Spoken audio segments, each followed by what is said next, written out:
एक तरफ मोदी जैसा हिटलर जो अपने ही लोगों को दबाने में लगा हुआ है और ख़ासतौर पे पंजाब के सिख किसानों पर बाकायदा जुल्म कर रहा है, कश्मीर में जुल्म कर रहा है। जालिम शख्स, घटिया शख्स, गिरा हुआ शख्स, दो कौड़ी का शख्स। दूसरी तरफ वज़ीर-ए-आज़म इमरान खान साहब जो सिखों पर होने वाले जुल्म के खिलाफ भी आवाज़ उठा रहे हैं। इसे कहते हैं लीडर। और ये मैं बता दूं कि ये सारी चवलें खान साहब ने शाम के 7 बजे के बाद मारी। अच्छा, कि अमजद अयूब मिर्ज़ा वो शख्स है जिसके बारे में कहा गया है कि जिस थाली में खाता है उसी में छेद करता है। ऐसे लोग क्या कहलाते हैं? आस्तीन का सांप। आस्तीन का सांप। अमजद अयूब मिर्ज़ा वो आस्तीन का सांप है जो मोदी को सालगिरह पर मुबारकबाद के बाकायदा पैगाम भेज रहा। सुना आपने ये पूरा सुना। अब इस मिल्लत फरोश को मकबूजा कश्मीर के अवाम पर होने वाला जुल्म क्या नजर नहीं आता, बल्कि ये मोदी के तलवे चाट रहा है और कह रहा है कि मोदी ने जम्मू कश्मीर में बहुत तरक्की करवाई है। कौन सी तरक्की करवाई?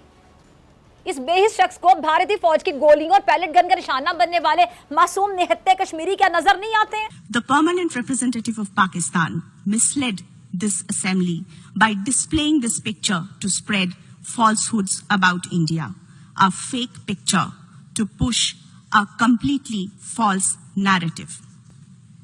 The true face of Pakistan is not hidden from anyone. तभी अंधा हो जाता है। और मोदी का कश्मीर में जो जबरी कर्फ्यू है, इस आस्तीन के सांप को जम्मू कश्मीर की तरक्की लगता है। ये अमजद अयूब जो मिर्जा है, ये एक सांप है। यकीनी तौर पे गिलगित बल्तिस्तान और आजाद कश्मीर को भारत में शामिल कराना चाहता है और इस लम्हे का ये बेसब्री से इंतजार कर रहा है। पैसे की खातिर कोई इतना भी गिर सकता है, इतना गिर सकता है जितना ये गिरा हुआ शख्स, ये आप स्क्रीन पे देख सकते हैं। अगर आपको देखना है तो देखिए इस इंसान को और अंदाज़ा कीजिए कि पैसे के लिए कोई इतना भी गिर सकता है। इतनी चापलूसी कर रहा है ये घटिया शख्स, उस दूसरे घटिया शख्स नरेंद्र मोदी की, जिससे बड़ा घटिया बंदा तो शायद दुनिया में पैदा ही नहीं हुआ होगा नरेंद्र मोदी जितना। अब सुन लो, ये जो अमजद अयूब मिर्ज़ा है, ये और इस जैसे पता नहीं कितने भी आ जाएं, जितनी भी साजिशें कर लें, ना ये गिलगित बल्तिस्तान को हासिल कर सकते हैं और ना ही ये आज़ाद कश्मीर को हासिल कर सकते हैं, बल्कि अब तो मकबूजा कश्मीर भी जल्द इनके हाथों से निकलकर पाकिस्तान में शामिल होने इंशाअल्लाह, ये वक्त बहुत करीब है, इंशाअल्लाह देखिएगा। इसीलिए इनको पता है, इसका अंदाज़ा है। इसीलिए जो अमित शाह जैसे लोग हैं, घटिया लोग, गिरी हुई सोच के लोग, इसकी आज़ादाना हैसियत को दबाने की बाकायदा कोशिश कर रहे हैं। चोरी ऊपर से सीना जोरी, ये उसकी मिसाल है। इसी को कहते हैं ना, चोरी ऊपर से सीना जोरी। एक तरफ ज़बरदस्ती मकबूजा कश्मीर पर कब्जा करते हैं, कब्जा करके इसकी आज़ाद हैसियत को नाम नेहाद तरीके से ख़त्म भी करते हैं और ऊपर से फिर एक घूरते हैं, ऐसी बातें करते हैं घटिया लोग। अमित शाह, ये तुम्हारी जो घूरने वाली आंखें हैं ना, जो मजलूम कश्मीर के लोग हैं ना, वहाँ की अवाम है, बल्कि वहाँ के बच्चे, छोटे बच्चे भी एक दिन निकाल कर बाहर फेंक देंगे और इनसे कश्मीरी बच्चे ना कैंचे खेलेंगे। जिस तरह तुम लोग अपनी फ़ौज, अपनी सेना के ज़रिए उन मासूम लोगों पर, मासूम कश्मीरियों पर उनकी आंखों की बिनाई छीनते हो, पैलेट गन्स के जो छर्रे हैं वो बरसाते हो। और वैसे ही कितनी तकब्बुर से भरी हुई इनकी आंखें, घूरना तो दूर, दोबारा नज़र मिलाने के भी काबिल नहीं रहेंगी। आएगा दिन एक ऐसा, क्या कहते हैं, ये मकबूजा कश्मीर के लिए लड़ोगे? मकबूजा कश्मीर के लिए तुम क्या लड़ोगे, बल्कि कश्मीरी तुम्हारे जुल्म से लड़ रहे हैं, जिनको तुम लोगों का मीडिया चिल्ला चिल्ला के कहते हैं आतंकवादी, आतंकवादी, पत्थरबाज, यही कहते हो ना तुम लोग।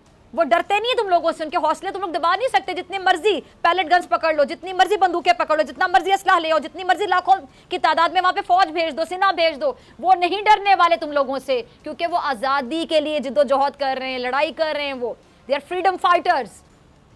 वो तुम लोगों को बताएंगे कि कश्मीर कैसे बनेगा पाकिस्तान, आज़ादी लेकर रहेंगे तुम लोगों से। और तुम गिलगित बल्तिस्तान और आज़ाद कश्मीर के ख्वाब देखना मेरे ख्याल से छोड़ ही दो, वक्त का ज़िया है, तुम लोग का वक्त ज़ाया हो रहा है। अपने मुल्क पे ध्यान दो, जहाँ पे बुनियादी ज़रूरियात भी नहीं है वहाँ पे। और अब यकीन जानिए भारत के भयानक दिन शुरू हो गए, क्योंकि भारत बेनकाब हो रहा है, एक्सपोज हो रहा है। पूरी दुनिया में ये आवाज़ें उठ रही हैं कि भारत में क्या चल रहा है। गिलगित बल्तिस्तान और आज़ाद कश्मीर की तरफ कदम बढ़ाने की अगर ये कोशिश करेंगे तो यकीन जानिए, मैं बड़े यकीन से कहती हूँ कि उसके बाद ये सही सलामत अपनी टांगों पर वापस नहीं जा सकेंगे। और वैसे भी वज़ीर-ए-आज़म इमरान खान साहब ने इन जैसों को प्लेटफॉर्म्स पर, इंटरनेशनल प्लेटफॉर्म्स पर मकबूजा कश्मीर के मामले में कैसे एक्सपोज किया, धोखे रख दिया, इनको अच्छी तरह से एक्सपोज किया। और अब इसके बाद दुनिया भी जान गई है कि मकबूजा कश्मीर में नरेंद्र मोदी कैसे हैवानियत की सारी हदें पार कर चुके हैं और करे चला जा रहा है। अपने वज़ीर-ए-आज़म इमरान खान साहब असल मायनों में मकबूजा कश्मीर के सफ़ीर बनकर सामने आए हैं। यानी इतने खुलकर आवाज़ उठाना, खुलकर बात करना कश्मीर के मामले पर। आपने देखा होगा कि पहले भी हमारे बहुत वज़ीर-ए-आज़म आए, लेकिन वज़ीर-ए-आज़म इमरान खान साहब की तरह इतना खुलकर कोई आवाज़ नहीं उठाता रहा। और यही बात भारत को हज़म नहीं होती है। भारत को खटकते हैं इमरान खान साहब, उनको बात हज़म नहीं होती है। भारत को यही खतरा है मेरे ख्याल से कि वज़ीर-ए-आज़म इमरान खान साहब से जीतना मुश्किल नहीं है, बल्कि मुश्किल नहीं, नामुमकिन है। एक तरफ भारत मकबूजा कश्मीर में जारी कश्मीरियों की आज़ादी की जंग हार रहा है बाकायदा, और दूसरी जानिब वज़ीर-ए-आज़म इमरान खान साहब इंटरनेशनल प्लेटफॉर्म्स के ज़रिए, आलमी प्लेटफॉर्म्स के ज़रिए मोदी सरकार को मुसलसल नॉकआउट कर रहे हैं।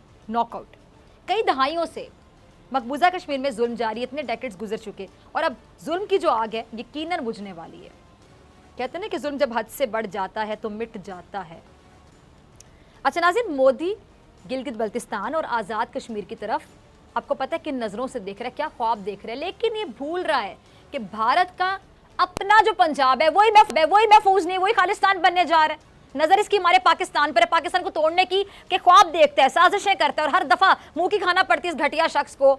अपने खालिस्तान, अपने पंजाब को तो बचाओ जो खालिस्तान बनने जा रहा है। अपना मुल्क, अपना देश तुमसे संभाला नहीं जाता है। मोदी खालिस्तान की तहरीक दबाने के लिए पंजाब के सिख किसानों के गिर्द घेरा तंग कर, सबको पता है, पूरी दुनिया जानती है, पूरी दुनिया उन किसानों को सपोर्ट कर रही है। भारत अकलियतों को दबा रहा है, सबको पता है। वहां पे कोई माइनॉरिटी खुद को महफूज तस्वूर नहीं करती, खा वो मुसलमान हो, सिख हो, क्रिश्चियन हो, कोई भी नहीं। इवन इनके जो निचली जात पात का कॉन्सेप्ट है कि उनकी निचली जात, छोटी जात, बड़ी जात, वहां पे इनकी जो छोटी जात के बकौल इनके छोटी जात के लोग हैं वो कितना सफर करते हैं। अभी इंग्लिश वाला सफर है, बहुत जल्दी उर्दू वाला सफर भी होगा। पता नहीं हिंदुस्तान का सीना चीरकर और कितने पाकिस्तान बनेंगे, जिसका जिम्मेदार खुद ही नरेंद्र मोदी, बीजेपी गवर्नमेंट, इनकी पॉलिसीज, इनकी घटिया पॉलिसीज हैं। और पाकिस्तान की अगर मैं बात करूं तो अल्हम्दुलिल्लाह मेरे मुल्क में अकलियतों का, माइनॉरिटीज़ का बहुत ख्याल रखा जाता है, उनके हकूक़ का हमेशा से ख्याल रखा जाता है। और कराची से एक 13 साल की बच्ची आरजू राजा उसका नाम है, उसको किडनैप किया गया। उसके बाद जबरदस्ती उसको जो है वो क्रिश्चियन लड़की है और उसको जबरदस्ती में, जिसे कहते हैं कि उसका रिलीजन चेंज करवाया गया, और उसके बाद उसको एक तकरीबन 44 इयर्स का आदमी है जिसके साथ उसकी शादी की गई। अब ये चीजें जो है वो आपको मालूम है कि पाकिस्तान में, सिंध में ये बहुत कुछ होता चला आ रहा है और बहुत दिनों से हो रहा है। पहले बहुत ज्यादा केसेस जो थे वो सिंध से निकलते थे, जो कि हिंदू बच्चियों के थे, जिनमें उनको तकरीबन साल में 1000 बच्चियां ऐसी होती थी हिंदू, जिनको जबरदस्ती अगवा किया जाता था। फिर उसके बाद किसी भी आदमी के साथ उनको रिलीजन चेंज करवा के और उसके बाद उनकी शादी कर दी जाती थी। उनके माँ बाप रोते रहे, वो लड़की मना करती रहे, कुछ भी हो, लेकिन इसके ऊपर कोई एक्शन नहीं होता था। वज़ीर-ए-आज़म इमरान खान साहब ने करतारपुर कॉरिडोर खोलकर ना सिर्फ भारतीय सिखों को खुश किया, बल्कि दुनिया को ये पैगाम दिया। एक्चुअली में ये पैगाम दिया कि पाकिस्तान अकलियतों के हुकूक का कैसा मुहाफिज है। एक तरफ मोदी जैसा हिटलर जो अपने ही लोगों को दबाने में लगा हुआ है, और ख़ासतौर पे पंजाब के सिख किसानों पर बाकायदा जुल्म कर रहा है, कश्मीर में जुल्म कर रहा है। जालिम शख्स, घटिया शख्स, गिरा हुआ शख्स, दो कौड़ी का शख्स। दूसरी तरफ वज़ीर-ए-आज़म इमरान खान साहब जो सिखों पर होने वाले जुल्म के खिलाफ भी आवाज़ उठा रहे हैं। इसे कहते हैं लीडर। बनने से पहले 50 लाख घरों का कहा उन्होंने कहा कि वो साइकिल पे ऑफिस जाया करेंगे, क्योंकि उनको लगा कि कोई यूरोप में कोई साइकिल पे गया था कोई प्राइम मिनिस्टर, तो बड़े इम्प्रेस हो गए थे। कर्जा अगर लेना पड़ा, यानी कि लोन अगर लेना पड़ा उनकी गवर्नमेंट को, तो वो खुदकुशी कर लेंगे, और अभी तक हम इंतजार कर रहे हैं कि वो खुदकुशी कर ले। उसके बाद जो लोग बाहर है, जो लोग दूसरी कंट्रीज में है, वो पाकिस्तान आएंगे यहाँ पर जॉब ढूंढने के लिए, यानी जॉब लेने के लिए, इतनी जॉब्स वो क्रिएट कर देंगे। फिर उन्होंने कहा कि जो बाहर 200 अरब डॉलर रखे हुए हैं पाकिस्तान के बकौल उनके, जो अभी तक किसी को मिले नहीं है, वो वापस ले आएंगे। प्राइम मिनिस्टर हाउस और गवर्नर हाउस को वो यूनिवर्सिटीज बना देंगे, और खुद प्राइम मिनिस्टर भी और गवर्नर भी छोटे छोटे घरों में रहेंगे। और ये मैं बता दूं कि ये सारी चवलें खान साहब ने शाम के 7 बजे के बाद मारी, इसलिए कि सुबह के 7 बजे के बाद वो इस किस्म की बहकी बहकी बातें नहीं करते। तो इस तरह की जो बातें होती है ना, टोन वाली, ये बातें वो करते हैं 7 बजे के बाद, और ये अब एक ओपन सीक्रेट है, सभी को पता है, इसमें कोई शर्माने की बात नहीं है, कोई छुपाने की बात नहीं है। हम बड़े आराम से बता सकते हैं और बोल सकते हैं, कोई कोई कोई मसला नहीं है, और आप सब ये बात पहले ही से जानते हैं।